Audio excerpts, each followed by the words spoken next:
Good afternoon everyone. So today we are going to discuss a very small topic, lymph node pathology, and under this topic we are going to discuss tuberculous lymph node and metastatic deposit. So you have already done these things in your histopathology classes, just some theoretical discussion. Okay. So clinical evaluation of a patient when a patient comes with any lymph node swelling. Okay.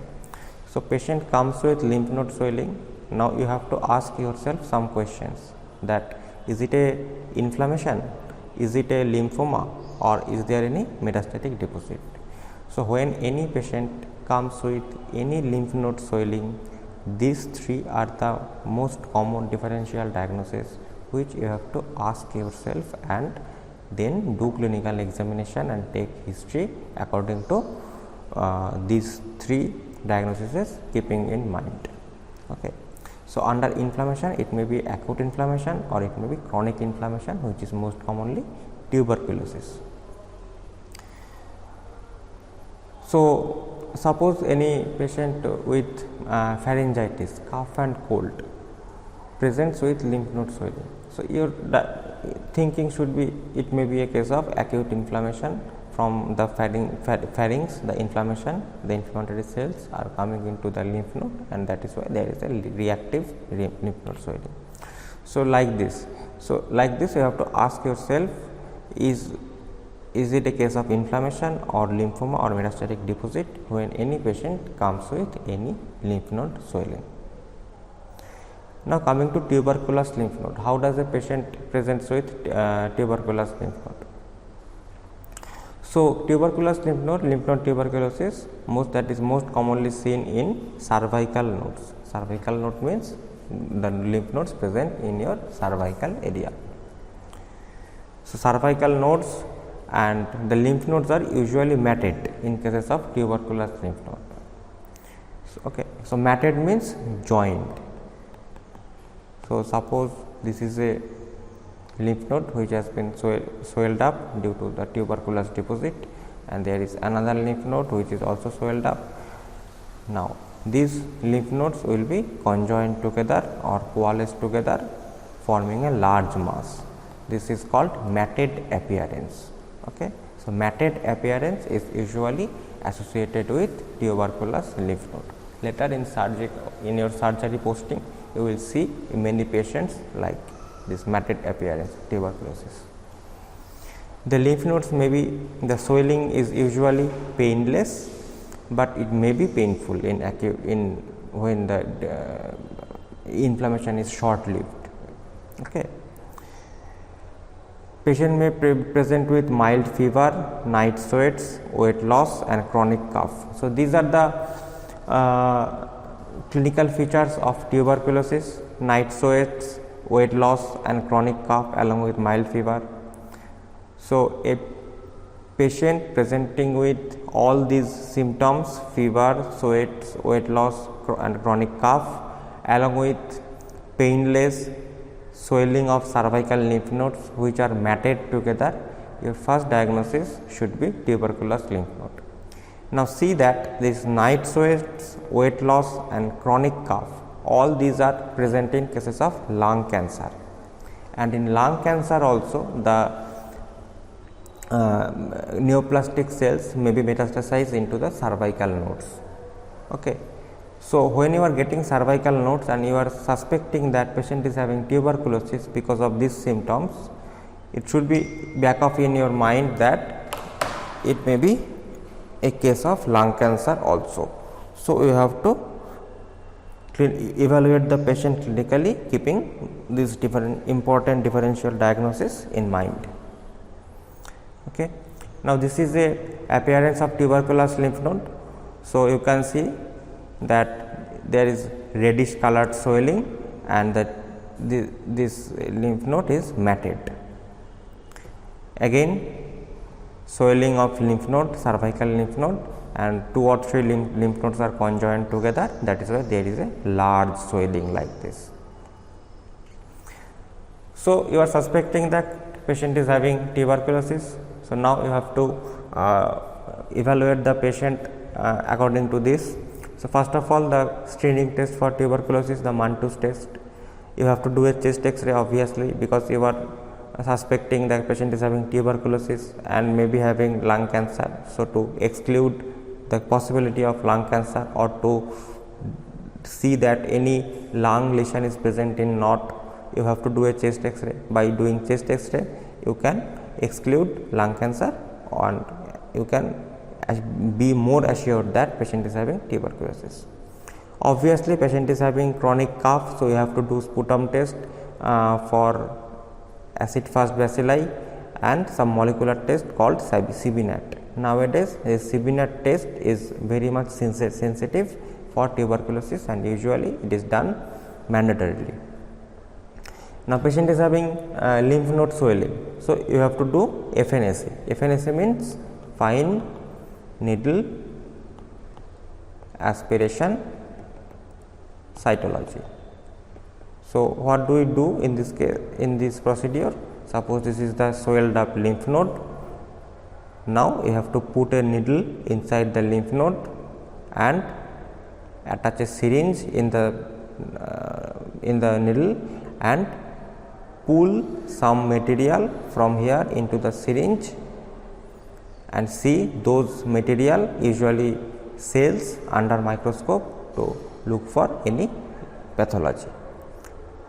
And after all these things, you have to do a excision of the lymph node and do histopathological examination, okay, to see if there is any tuberculous pathology.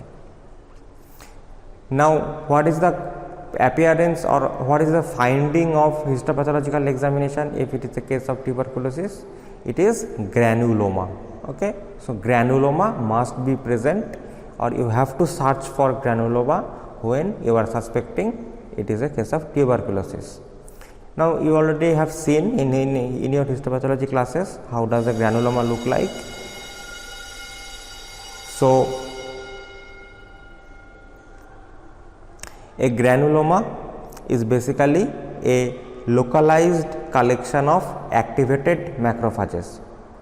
Okay. So, what is a granuloma? In one sentence, granuloma is a localized collection of activated macrophages. Okay. Now, the macrophages which are activated, they are elongated, they are large enough, and they are called epithelioid cells.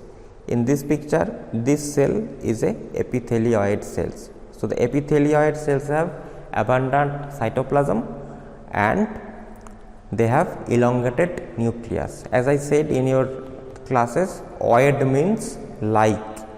So, epithelioid means epithelium like. So, it is a macrophage, that means it is a histiocyte or it is a monocyte. So, the monocytes are usually like this, but as these are activated for a longer time, they become epithelioid cells which have abundant cytoplasm and a elongated nucleus like this. Okay. It is also called slipper shaped nucleus. Okay. So, activated macrophages. Now, some activated macrophages may be joined together, and form these giant cells. These are the giant cells. So, these are called, as you already know, these are called Langhans giant cell. Okay. So, granuloma is a localized collection of activated macrophages. Now, the macrophages may take form of epithelioid cell and these giant cells, and also you will find some lymphocytes. So, these small dots are lymphocytes. Okay. So, always in a granuloma you will find some lymphocytes. Okay. Now, as you know, this homogeneous pink appearance is due to necrosis. Okay. Now, the necrosis is called caseous necrosis, because grossly when you see the specimen with your eyes, you will see some cheesy appearance in these necrosized areas. This cheesy appearance is called caseous necrosis. Okay. So, in a lymph node which is filled with tuberculosis, you will see features of this granuloma. So, again another picture of another granuloma. So, if area of necrosis which is filled with elongated epithelioid cells with this slipper shaped nuclei, some giant cells may be present, like this is a giant cell and all these are lymphocytes. Okay. Another picture of granuloma showing a large giant cell. This is called Langhans giant cells because the nuclei are present throughout the periphery. Okay. So, when in a giant cell the nuclei are present throughout the periphery, it is called a Langhans type of giant cell. Now, remember that if you find a granuloma inside any organ, especially in lymph nodes, that does not always mean it is a case of tuberculosis. So, tuberculosis will always have granuloma, but presence of granuloma does not means it is a case of tuberculosis. So, there are other causes of granuloma. Okay. So, when you find granuloma, you have to think that is it a case of tuberculosis or something else. So, these are fungal infections, sarcoidosis. These are two other common causes of granuloma other than tuberculosis. In our country, most common cause of lymph node granuloma is tuberculosis. Okay. So, remember these 3 points.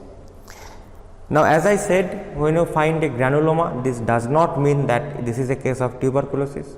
So, when you find granuloma, you have to do some other tests to prove that this is tuberculosis, and these tests are